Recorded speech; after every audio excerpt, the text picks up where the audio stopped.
Hey everyone, my name's Gordon, intern at the DSC at UCI, and today we are interviewing Randy Yan. Randy was the ASUCI president from 2019 to 2020. Randy, thanks for coming to interview with us today.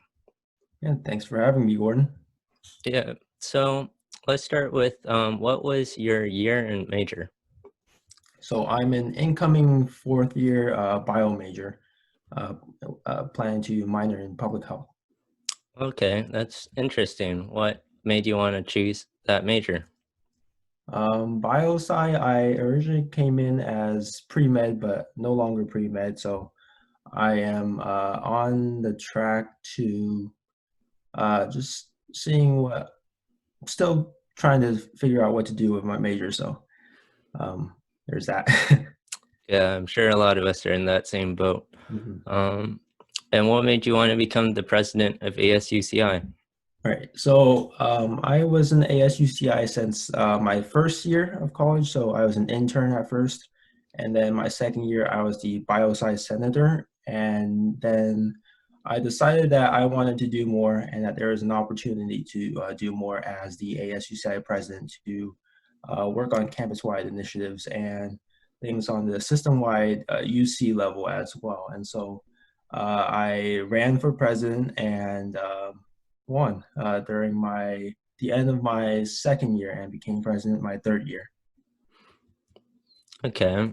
And what have been some of your contributions as the president? This past year, we really keyed in on three focuses. The first one was mental health. Second one was basic needs, and third was transparency and accountability. So with regards to mental health, we launched a couple of initiatives, main initiatives. One of them was the launching of the was the Mental Health Coalition. So this was a student-led task force charged with analyzing the mental health crisis at UCI. And we worked with different campus-wide stakeholders with the Student Health Center, the DSC, the Center for Student Wellness and Health Promotion, the Counseling Center, and a couple of others. And so that was one of our main initiatives with regards to mental health.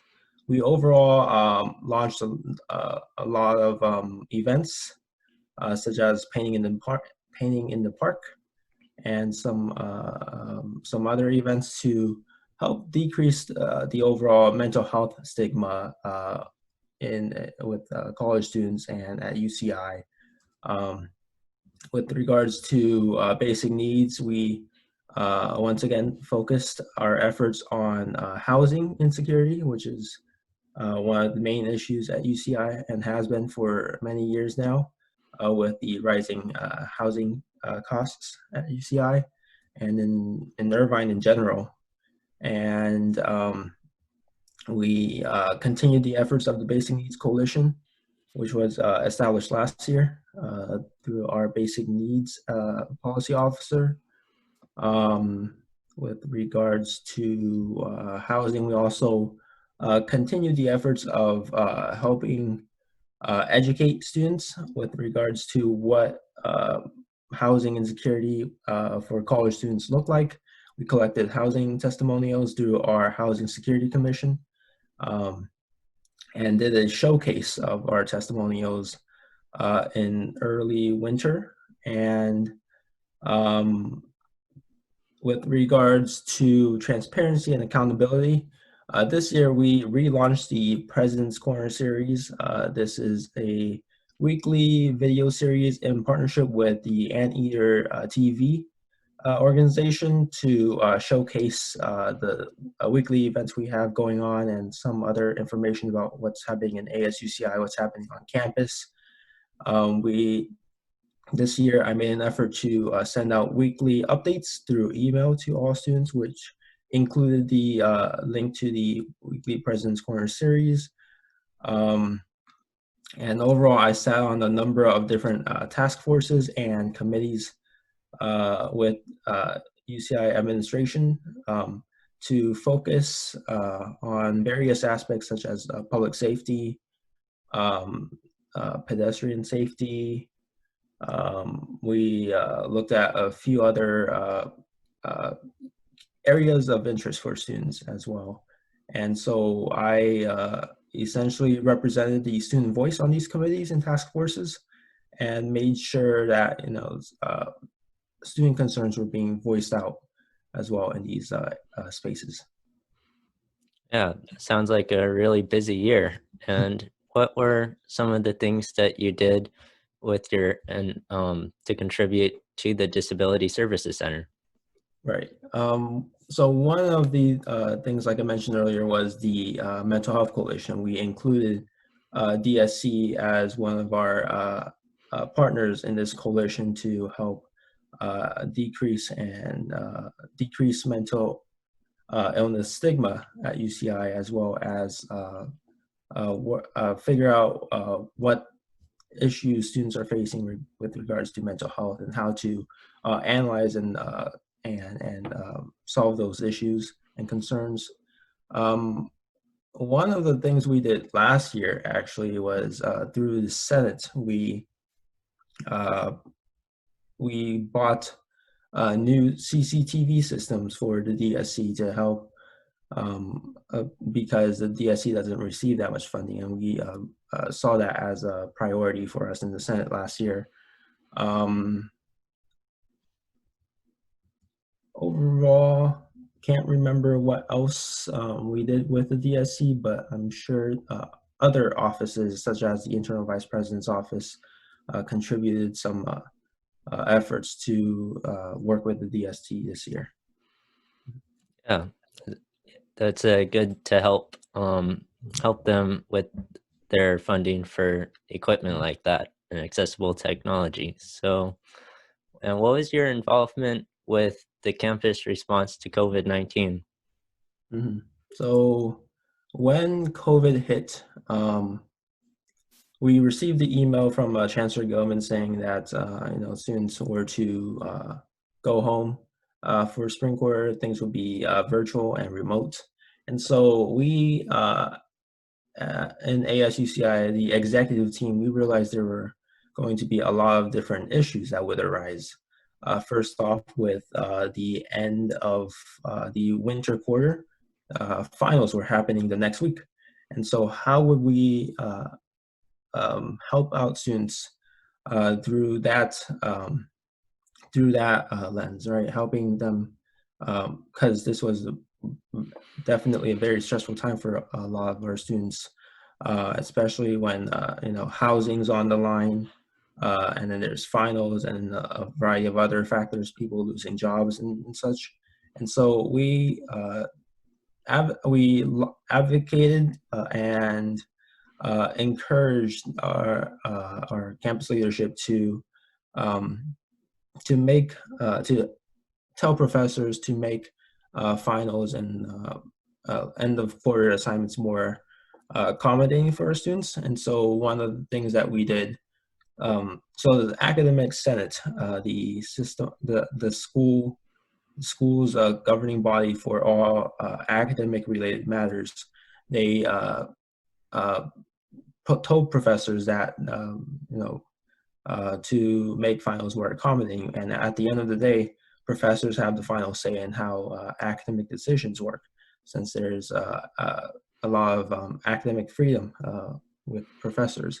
And so what I did was on Facebook, through the class pages, we posted, if you would like me to send an email to your professor, just drop their email down in the comments. And so during the weekend leading to finals week and during finals week, I used my ASUCI email to send hundreds of emails to professors, and a lot of them actually made accommodations or canceled their finals and made their finals optional and such. We also, our internal vice president and a few other student activists formed a group to help tackle the issue with the housing situation with regards to the Irvine company as well, because the Irvine company was not being very accommodating with students. and eventually, if students wanted to cancel their leases, they had to pay a huge cancellation fee, and that's not very accessible. So our interim vice president and a few other students formed this group together to tackle this issue. We also lobbied for a pass no pass system for spring quarter. Pass no pass until the end of the quarter. We wanted it to be until after finals were over, but that was not possible. So the best we got from the academic senate was pass no pass until the end of the quarter. We also put out surveys to analyze how students were doing with their financial situations, and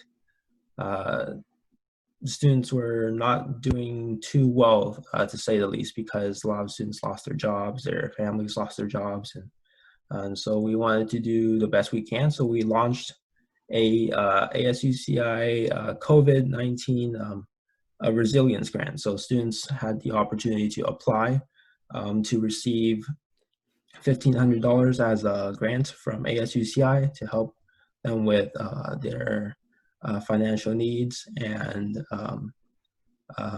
help cover other expenses such as rent and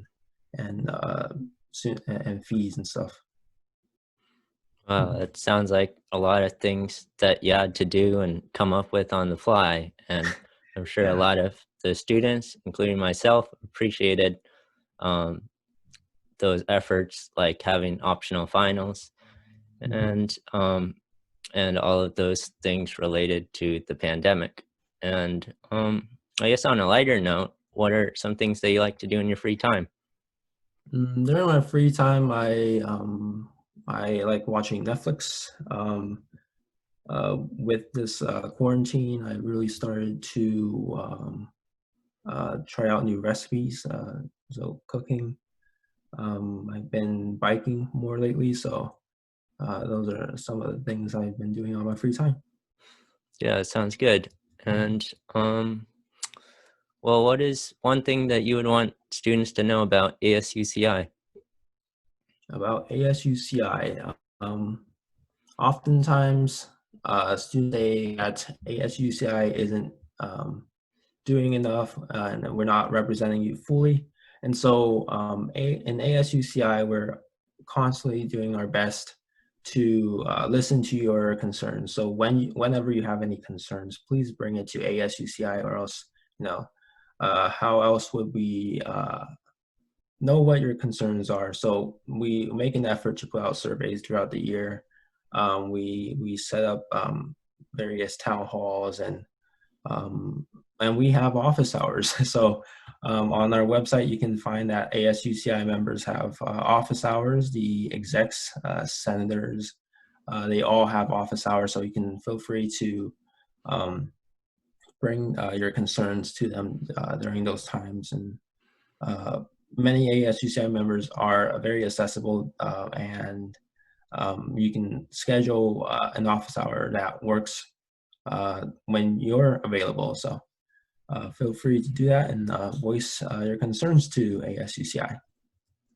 Okay, yeah. So thanks for serving as the ASUCI Mhm. president, and thanks for giving us your time today. Thank you. Yeah.